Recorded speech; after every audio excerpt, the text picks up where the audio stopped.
One of the great things about social media, everyone gets a chance to weigh in on something. But one of the absolute worst parts about social media, everyone gets a chance to weigh in on something. This may come as a surprise, but not all opinions and insights are created equally. Some are more informed, crafted in the crucibles of experience and context. Ryan McBeth knows all about this. He spent 20 years in the Army before becoming an intelligence analyst, software engineer, and YouTube sensation. I stumbled across McBeth's content a little after the start of the Ukraine war. It was a video debunking the notion Ukraine was being run by Nazis, a lie Putin used to justify his invasion of Ukraine. Now, aside from just being an entertaining presenter, McBeth's videos struck me for another reason. They were full of facts. As a journalist, it was great to see another torchbearer for truth trying to sort through all the misinformation and disinformation that was out there. I had the chance to talk to McBeth recently. We covered a lot of ground and several hypothetical scenarios, but what I really wanted to know is why he wanted to get into the truth-telling business in the first place. Ryan McBeth, really appreciate you taking the time to talk with us today. What made your content stand out to me, Ryan, was your just desire to share truth and beat down mistruth and disinformation.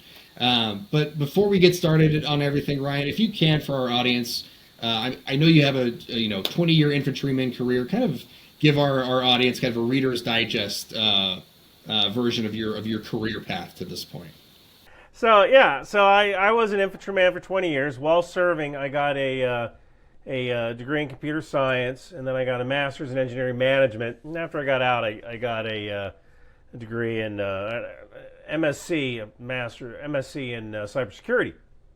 And I ended up working for the government, mainly doing what's called CDS, cross-domain solutions. That's where you take stuff from an area of low trust and push it up into an area of high trust. Like if you have a drone feed, when the footage enters the camera, technically that camera isn't on a secure network. So how do you take that information and put that information onto a secure network while making sure the information flowing in doesn't have any data that could allow a system to be hacked?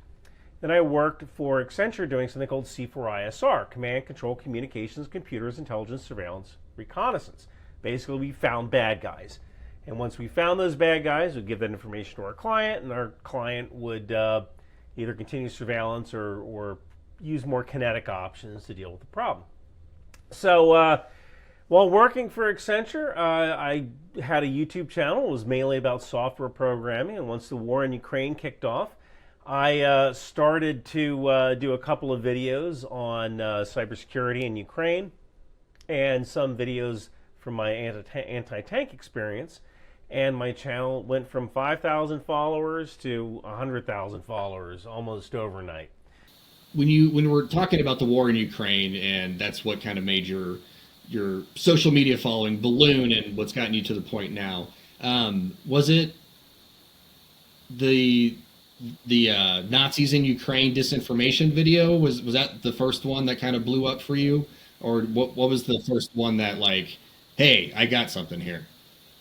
I don't. So the first video that really blew up for me was a video that I did about why tank turrets pop off of their hulls. I actually can't tell you.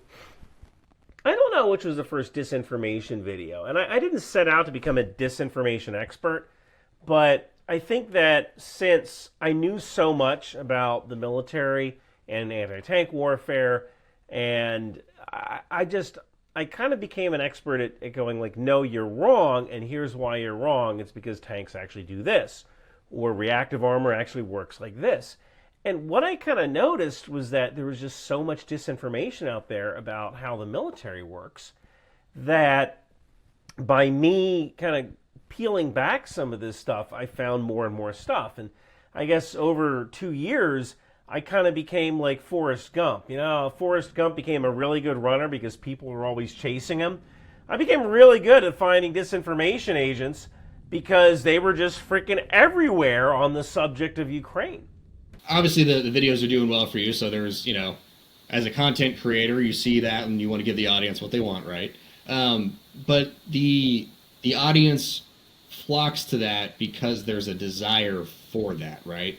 How important in your mind is the disinformation, misinformation takedown mission for you?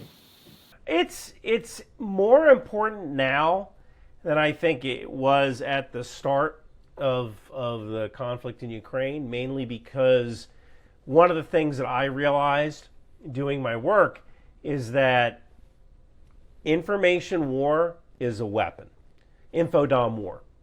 And one of the things I've done over the past year, since September of last year, is I have traveled around giving speeches about how information war is a domain of warfare. In fact, on the 10th, I think I'm going to be in Ohio with the Ohio National Guard and all of their judge advocate generals in the Ohio National Guard. They're going to this one meeting, and I'm going to give a presentation where I'm going to try to convince them that we need to come up with a plan for treating information warfare practitioners as combatants.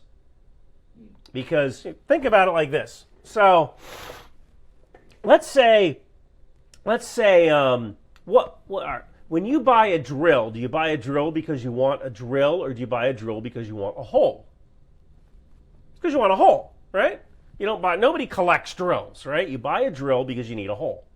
So when you buy a weapon, you don't really buy a weapon to buy a weapon. You buy a weapon because you're going to need the effects of that weapon. And the effects of that weapon might be to destroy a bridge, right? So a weapon is really an effector. So let's say you want to prevent your adversary from crossing a bridge.